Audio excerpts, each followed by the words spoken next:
প্রত্যেক দিন তোমাদের সঙ্গে সকালের রান্নাবান্না শেয়ার করি। আজকে আর রান্নাবান্না শেয়ার করলাম না। তো রান্নাবান্না কিন্তু হয়ে গেছে। তো হাঁটতে হাঁটতে এই দিদিভাইদের বাড়িতে আসলাম। তো এই যে দিদিভাই রান্নাবান্না করছে, আর ওনাদের রান্নাঘরটা প্লাস্টার করেছে, তো ওই জন্য এইখানেই রান্না করছে মাটির উনানে। তো এদিকে দিদির সঙ্গে অনেক কথা বললাম, আর খুব ভালো জানো তো। আর এদিকে দেখো রান্না বান্না করছে, আর ওনার সঙ্গে গল্প করছিলাম, আর ভিডিও কিন্তু করে নিলাম। তো এখন কিন্তু বাড়িতে যাব। তো বৃষ্টি হয়েছে জানো তো সকালবেলায়, আর এই ছ্যাঁতছ্যাঁতে পরিবেশ একদম ভালো লাগে না। দেখো উঠানটা একদমই ভেজা রয়েছে, আর জামা কাপড় নিয়ে পড়েছি এক মুশকিলে। তো এদিকে জামা কাপড়গুলো সকাল সকাল মেলে দিয়েছি, রোদের কিন্তু একদমই দেখা নেই। তো আমার শ্বশুরমশাই সকালবেলা মাছ নিয়ে এসেছে, সেইগুলো কেটে ধুয়ে এই যে নিয়ে এসেছি। তো এখন আমি আলাদা করে রাখছি আর ফ্রিজে রেখে দেব। তো মাছ কাটা হয়ে গেলে ফ্রিজের মধ্যেই রেখে দিই, কেননা বাড়িতে বিড়ালের যা উৎপাত, ওই জন্যই কিন্তু ফ্রিজে রাখলেই একদম সেফটি থাকে। তো আজকে কাতলা মাছ নিয়ে এসেছে, শুধু পেটিরই মাছ নিয়ে এসেছে। আজকে হয়তো কাতলা মাছের ঝোল রান্না করবে। তো যাই হোক, আমার শাশুড়ি মা রান্না করবে।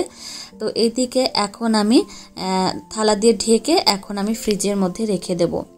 তো আমাদের বাড়িতে কিন্তু প্রত্যেক দিন একটা বড় মাছ আনবে, সেই সঙ্গে কিন্তু একটা ছোট ধরনের মাছ আনে, কিন্তু বেশিরভাগ পুঁটি মাছই এনে থাকে, কিন্তু আজকে মৌরলা মাছ নিয়ে এসেছে। এইদিকে দেখো আমার মাম্মাম এই জালনায় বসে খেলাধুলো করছে। ও জালনায় বসে কিন্তু খেলাধুলো করতে খুবই পছন্দ করে।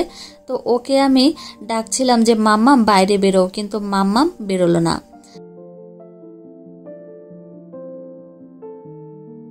আজকে আমি অনেক সকালেই কিন্তু স্নান করে নিয়েছি। শাড়িটা ধুয়ে দিয়েছিলাম অনেক আগেই, বাথরুমে ছিল, তো জল ঝরে গেছে অনেকটা। এখন আমি এই যে মেলে দিচ্ছি দড়িতে। তো রোদের কিন্তু দেখা নেই, তবুও মেলে দিচ্ছি, যদি জলটা ঝরে যায় তাহলে কিন্তু ফ্যানের নিচে রাখলেও শুকিয়ে যাবে। তো এই হচ্ছে ব্যাপার। আর মামাম কিন্তু জালনায় বসে রয়েছে, আর সকালে খাবার দাবার এখনও খায়নি। কি হয়েছে জানো তো, এখন যেহেতু প্রত্যেক দিন বৃষ্টি হচ্ছে, ওই জন্য গতকালকে খিচুড়ি রান্না করেছিলাম রাত্রেবেলা। তো সকালে অনেকটা পরিমাণে খিচুড়ি রয়েছে, আর যেদিন আমি খিচুড়ি রান্না করি অনেকটা পরিমাণেই রান্না করি, সকালের খাবারটা কিন্তু হয়ে যায়। আর শুধু আজকে আমার শ্বশুরমশাইয়ের জন্য রান্না করেছি। তো এদিকে মামামের সঙ্গে একটু কথা বলছিলাম। তো মামাম দেখো এখানে খেলা করেই চলেছে, আর এদিকে দেখো আকাশের অবস্থা একদমই ভালো নয়। তো এখন আমি একটা ডিমের অমলেট করে নেব, একটা না দুটো করব, তোমাদের দাদাভাইয়ের জন্য আর একটা আমার জন্য। খিচুড়ির সঙ্গে একটা ডিমের অমলেট হলে কিন্তু আর বেশি কিছু লাগেই না। আমার কিন্তু প্রচণ্ডই ভালো লাগে খিচুড়ি খেতে। তো এদিকে ডিমের অমলেটটা এখন করব। আজকের পেঁয়াজ দিলাম না, এমনি লঙ্কা কুচি দিয়েই কিন্তু আমি এখন ডিমের অমলেটটা করে নেব। অনেক দিদিভাইরা আমাকে কমেন্ট করে জানাচ্ছ যে দিদিভাই মাম্মামকে সন্ধ্যাবেলায় কি কি খাবার দাও, অবশ্যই কিন্তু শেয়ার করো। তো অবশ্যই কিন্তু তোমাদের দেখাবো, আর একটু হাতে সময় দাও, অবশ্যই কিন্তু তোমাদের দেখাবো আর কি, মানে মাম্মামকে আমি সন্ধ্যাবেলায় কি কি খাবার খাইয়ে থাকি। তো এদিকে কিন্তু আমি ডিমের অমলেট করে নিচ্ছি। তোমাদের দাদাভাই একটু হাতের কাজ করছে ঘরের মধ্যে, তো ওর খাবারটাও কিন্তু রেডি করে রাখবো।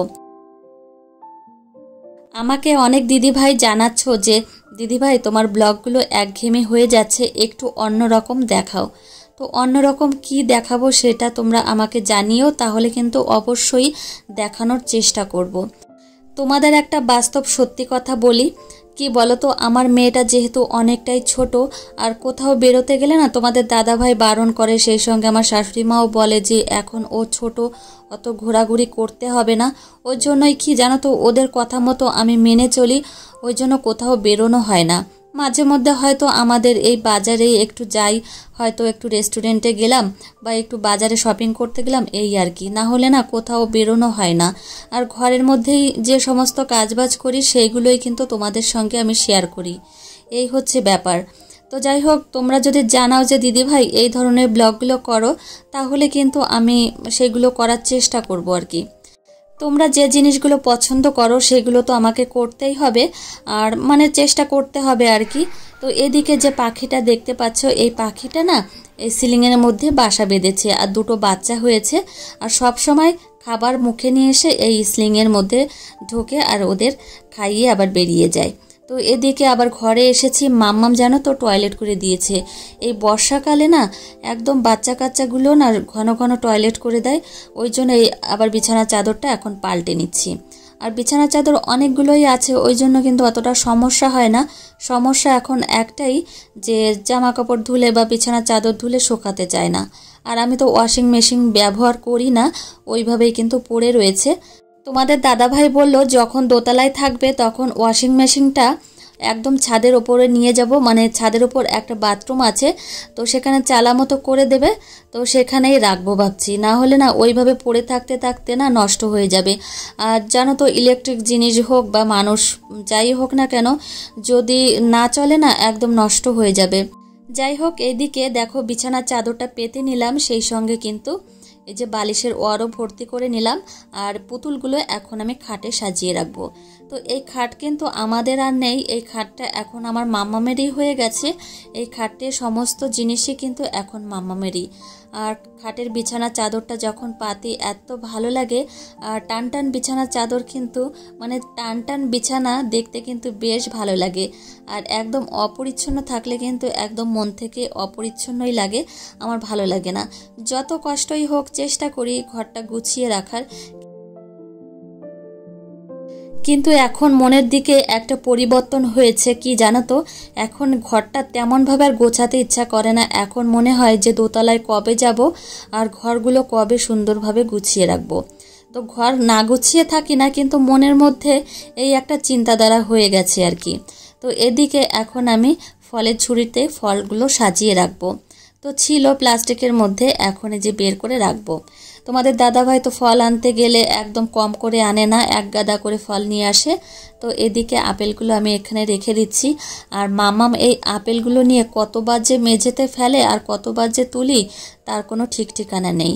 তো এই যে দেখো আজকের লেবুগুলো একদমই ভালো না, তোমাদের দাদাভাই নিয়ে এসেছিল, ভেতরে কেমন একটা শক্ত টাইপের, মানে রসই নেই লেবুতে।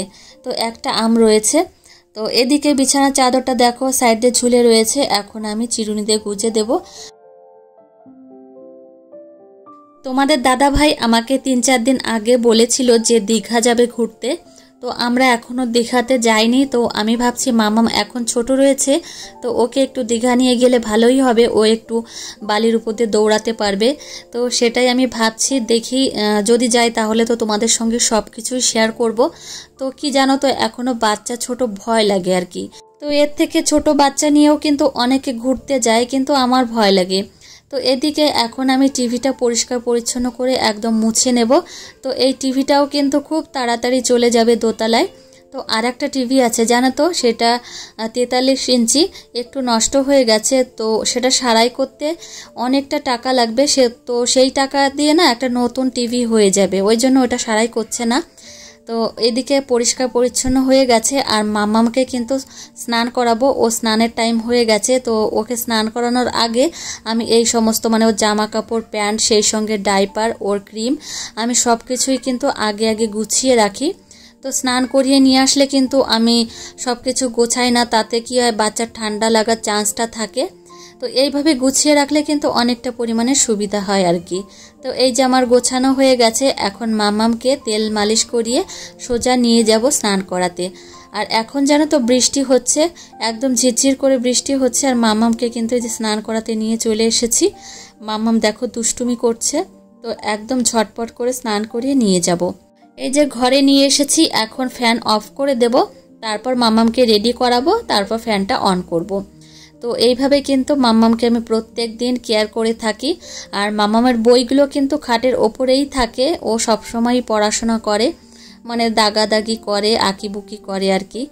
তো এই যে মাম্মামকে এখন রেডি করাচ্ছি, ওকে তারপর ঘুম পাড়াবো।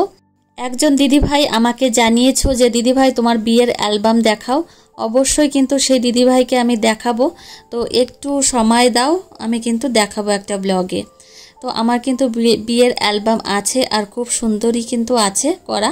তো এদিকে দেখো আমার মাম্মামকে রেডি করানো হয়ে গেল, এখন চিরুনি করে দেব। চিরুনি করার পরেই কিন্তু ওকে আমি ঘুম পাড়িয়ে দেব। তো এইভাবে কিন্তু সকাল থেকে আমি 12টা অবধি একটু ব্যস্ততার মধ্যেই কাটে। কি করব বলো, এই সংসারই আমাদের জীবন, সংসারের মধ্যেই কিন্তু সব কিছু করার চেষ্টা করি। আর একটা সত্যি কথা কি জানো তো, আমাদের মতো যারা গৃহবধূরা আছে তাদের কিন্তু সংসারটাই সব কিছু। আমাদের ওই যে রান্নাঘর, সেই সঙ্গে বেডরুম, উঠান আর ঘর, এটাই কিন্তু আমাদের স্বর্গ বলতে পারো। তো মাঝে মধ্যে যখন বেরোই তখন তো তোমরা দেখতেই পাও।